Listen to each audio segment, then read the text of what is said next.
पुराणात रोहिदास पण असं एक नाव आहे. रविदास किती अधिकारी लोक बघा. असे भक्तीनं मर्मज्ञ असणारे रविदास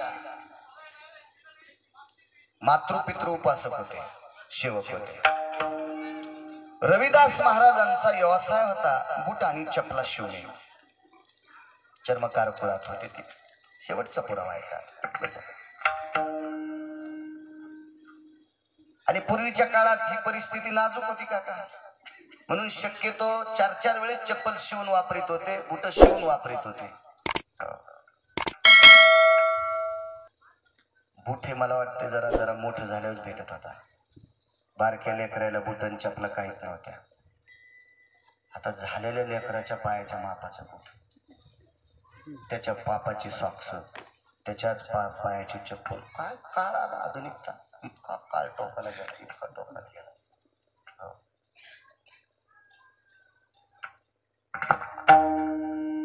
काळ जसा होता. आता लोकांचं वैभव आलं, आपल्या कोण पोटात डबा उठा हो द्या ना, काय करायचं आपल्याला, काही विषय नाही. पण आजही काही जुनी माणसं असतील झोपताना दिवा इझून झोपत होते. रॉकेलच्या चिमण्या होत्या त्या टिपटिपे.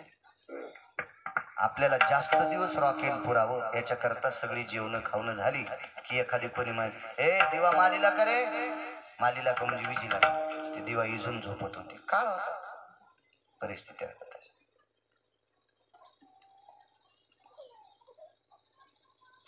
बुट चप्पल शिवून आपला व्यवसाय पोटाचा करायचा. हरी का नाम पेट का धंदा न करे मूर्खांदा. पोटासाठी काम केलं पाहिजे माणसाने. जो काम करत नाही का तो माणूस जर सतत दिसत असेल तर समजायचं आपलं पाप होतो आहे. आळशी माणसांना कमी भेटलं पाहिजे. आळशी माणूस हा हरामखोर असतो. अजय हरामखोर असतो. व्यसनीपेक्षा आळशी घातक असतो. व्यसनी व्यसन कधी करीन माहितीये का, काम करून आलेल्या पगारीचं व्यसन करीन. पण आळशी माणूस इतका हरामखोर, बापानं कमवलेली संपत्ती इकूच खातो. आळशी माणसं मूर्ख असतात, नालायक असतात. काम माणसानं सतत करत जावं. एवढे मोठे रविदास स्वतःच्या पोटासाठी बूट चप्पल शिवायचा धंदा होता. जे काही मिळेल त्याच्यावर संसार दाखवायचा. पण त्याचा एक मित्र काशीला चालला. तुटला आयुष्याचा दौरा सांगतोय. काशीला जायला निघाली तर म्हणले मित्र चला आपण. काय बोलत असतील, रविदास म्हणत असतील, रवी म्हणत असतील, रोहिदास म्हणत असतील, आऊजाऊ बोलत असतील किंवा समवयस्क मुठीयार असतील. मित्र आपण जाऊ. तर सद्गुरू रविदास महाराजांनी सांगितलं दादा मी आलो असतो रे, पण मला जरशी अडचण आहे. हे धंदा आहे, सगळ्या गोष्टी येतात. काय म्हणे धंद्यासाठी तू सगळ्या गोष्टी करतो, देव विसरायला. देवाचा विषय नाही रे म्हणले. माझ्या आई आणि बाबांना झोप येत नाही आणि त्यांना जर माझ्याशिवाय झोप येत नसेल तर मी काशीला जाऊन काय फायदा आहे, मी पंढरपूरला जाऊन काय फायदा आहे, मी आळंदीला जाऊन काय फायदा आहे, मी देऊळ जाऊन काय फायदा आहे, मी पैठणला जाऊन काय फायदा आहे. या ते काय लहान आहेत का म्हणले, तू काय लेकरू आहेत का ते, तू त्यांचं लेकरू आहेत, त्यांना तुझ्यामुळे कसं काय झोप येत नसेल. ते बुट शिवता शिवता त्यांची मान हालत होती. त्यांना शेंडी होती मोठी, शेंडीला एक दोरी होती आणि ती दोरी दुकानातून मागच्या कवाडाच्या पट्टीतून मागच्या घरात होती आणि मागच्या घरात बंगई होती. त्या बंगईला ती दोरी बांधलेली होती. त्याचे आई वडील त्या बंगईवर झोपायचे, आमच्या सद्गुरू रविदास महाराजांचे. आणि ते बुट शिवता शिवता मान हल्ली, डोकं हल्लं की ती शेंडी हलायची, शेंडी हल्ली की दोरी हलायची, दोरी हल्ली की बंगई हलायची आणि बंगई हल्ली की त्यांना झोका भेटायचा आणि त्यांना झोप लागायची. सवय लागून गेली होती. सकाळचं स्नान घेऊन देवपूजा नित्यकर्म आटपलं, जेवण झालं. म्हातारी माणसं होती, ती वयस्कर होती, ती त्या बंगईवर झोपायची. आणि मग महाराज काम करता करता, मुद्दाम काम बंद करून करतच नव्हते, काम करता करताच मान हालत होती म्हणून झोका देत होते. मी तिकडे आल्याच्या नंतर हे बंद पडतंय त्याच्याकरता नको म्हणे. काय माणूस म्हणजे देवापेक्षा लय आले का माय बाप, असं त्या मित्राला वाटत होतं. पण रविदास हुशार होते. रविदास महाराजांना माहित होतं देवापेक्षा हजारो पटीने आपले मायबाप श्रेष्ठ असतात. माय बापे केवळ काशी तेने न जावे तीर्थाशी. हे वकील साहेबांनी जे कार्यक्रम ठेवला ना आपल्या वडिलांसाठी, त्या वकील साहेबांना पंढरपुरातल्या मालकाच्या हजारो पटीनं स्वतःचे वडील श्रेष्ठ असतात. आणि जो आपल्या वडिलांना मोठं मानतो का त्यालाच पंढरपुरातला मालक मानतो. माय बापाला न मानणाऱ्या व्यक्तीला पंढरपुरातला मालक, काशीतला मालक मानतच नाही.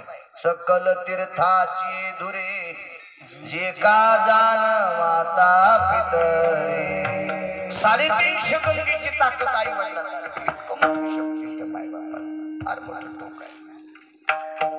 नाही म्हणे मी येऊ शकत नाही. आई बाबाने विचारलं कोणाला बोलतो रे रवी? बाबा आई माझे मित्र काशीला चालले, 2 मिनिटं बोलून घे. आईनं त्याच्या मित्राला, आमच्या रविदास महाराजांच्या मित्रांना बोलून घेतलं. काशीला चाललास तू? हो.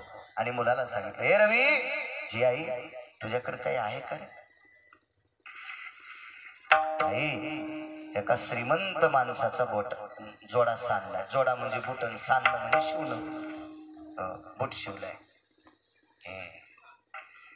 पै आली, पै खडका, दमडी, कवडी, आडका, लाल पै, डबल पैसा असे पैसे होते फार जुना काळ. एक पै आलेली म्हणे, ती देवर. ती पै घेतली रविदास महाराजांच्या आईनं आणि ते त्यांच्या मित्राच्या हातावर टाकली. बाबा याची पांढऱ्या रंगाची फुलं काशी विश्वनाथाला समर्पित कर. शंकराला पांढरी फुलं आवडतात. देऊन टाक देवाच्या पिंडीवर समर्पित कर. आणि पुन्हा सांगितले रवी द्वारा देऊन टाक रे. आता रविदास महाराजाकडे द्वारा कोणता होता? बुट शिवायचा. त्या गुंडीतला द्वारा उकारला आणि 2 ओ द्वारा देऊन टाकला. ओ गुंडाळला असा त्या पैला. त्या काशीला जाणाऱ्या मित्रानं धोत्राच्या गोड्यात ती पै खोसली, गेले काशी. काशीत गेल्याच्या नंतर प्रकार असा झाला,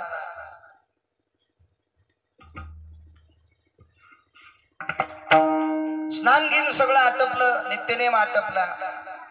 भगवान शिवजीच्या दर्शनाकरता, विश्वनाथाच्या दर्शनाकरता ही व्यक्ती चालली.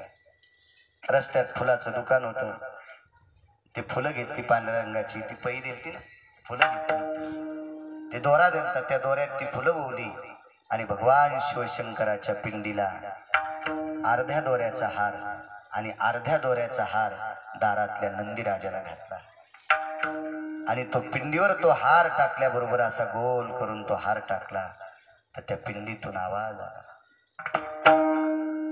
आयुष्य गेलं काका पुजाऱ्याचं, अजून पिंड बोललीच नव्हती. आज कोण आहे बघितलं त्या एका वारकऱ्याला बोलते पिंड. वा राहिले मुक्कामी. दुसऱ्या तिसऱ्या दिवशी स्नाना करता पुन्हा त्या पात्रात, पवित्र गंगेच्या पात्रात पोचले. यांचं स्नान आटपलं. बुक्का गोपीचंद वगैरे लावला, गाथा गीता काढा, वाचू लागले. तेवढ्या अवकाशात गलबल सुरू झाली यांची, बायकांची. काही गोष्ट घडली की यांना लवकर कळते. यांच्यामुळे जगात बी कळते. जी गोष्ट तुम्हाला लवकर कळवायची ती टीव्हीला, पेपरला, रेडिओला द्यायचीच नाही. कोण्या एका बाईला सांगायचं, 8 दिवसात अख्ख्या विभागात कळते, प्रांतात कळते. कारण हे नंबर 1चं चॅनल आहे. सपातच नाही काहीच. खरं सपादत नाही, खोटं सपादत नाही. काय तुमचा दोष नाही, काय निसर्गाचा नियम आहे. तुम्हाला कशाला मी वाईट म्हणतो? कारण मी सुद्धा संसारिक आहे, मला सुद्धा बायको आहे. मी काय संन्यासी थोडाच तुमचं तुम्हाला नाव ठेवलं. लागलीच बायकांचा कलकलाट. भाई गंगेतून हात आला, गंगेतून हात आला, गंगेतून हात आला. असं काही घडल्यावर यायचं लय लवकर असतं. त्या हाताला हळीत कुंकू, ते हाताला हळीत कुंकू लायचं असतं. त्या कुठं हळीत कुंकू लावते त्याचा काय वेळ असतो. आता बऱ्याच ठिकाणी गेले की याचं पाय धुणं, ओवाळणं, कुंकू लावणं. मी म्हणत असतो बाई तू या कपाळाला कुंकू असेल तर मला लाव. तुला टिकली मला कोण आबाबाई करायली? तू टिकली लावायली, मला कपाळ भरावली. आता तुला कुंकू लावल्या तू कपाळ खाजवत मो का लोखंडाचं आहे का? आगाव पण आहे नाही का नाही? मी म्हणत असतो नुसते 2-3 तांदूळ टाक, मला नको कुंकू लाव. नाही तर आधी तुला लावून मग मला, मग सारं कपाळ भरेल.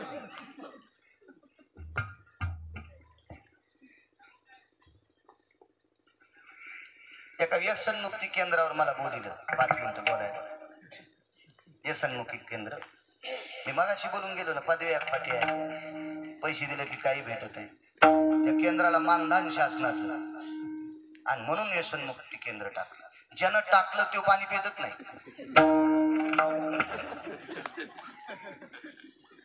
आणि त्या व्यसनमुक्ती केंद्राच्या उद्घाटनाला गिरगावकर कार्यक्रमाचे प्रमुख उपस्थिती पाहणे. काय पाप होतो आलं म्हणलं बाळ्यातून.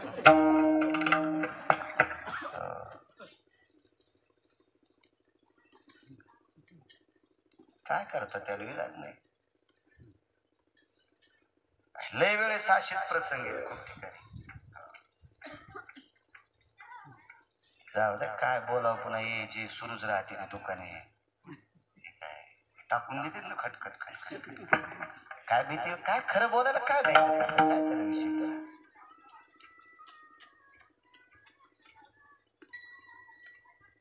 मला एक वाक्य फार अंतकरणाला भिडलंय. मागे 1 महिना होऊन गेला असेल त्या माऊलीला. ज्या बाईनं आमच्या पोरायला एक मोबाईल आहे, त्या अभ्यास निघले होते ना घरी बसून करायचे, तर त्या आमच्या लेकराईनं ते मला पिक्चर दाखिला जर 10 मिनिटच बघायला भेटला. वैकुंठवाशी सिंधुताई सपकाळ. त्या माऊलीचं एक वाक्य लय पडलं. या देशात पदवी जरी भेटत असेल तर जिवंतपणी भेटतच नाही. आणि जिवंतपणी ज्याला भेटतात त्याच्या 70% खोट्यालाच भेटतात. पुरस्कार काय असतात, काय त्या माऊलीचं कार्य, काय त्या संसाराची व्यथा, काय लहानपण, काय लग्नाची अवस्था, काय तारुण्यातली अवस्था, आणि काय जीवन जगली ती माऊली. ह्या अशा स्त्रिया देशासाठी साध्वी येतात. साध्वी येतात. हो, हजारो महाराजांच्या पलीकडच्या स्त्रिया आहेत त्या. हो, हजारो समाजकार्यांच्या पलीकडचं कार्य स्त्रियांचं. काय लेकरं सांभाळायचे, काय अनाथाच्या मुली सांभाळायच्या, काय अनाथाची लेकरं सांभाळायची, काय त्यांची 1-2 भाषणं ऐकली मी संस्कृतीच्या बाबतीत. काय गोड सांगतात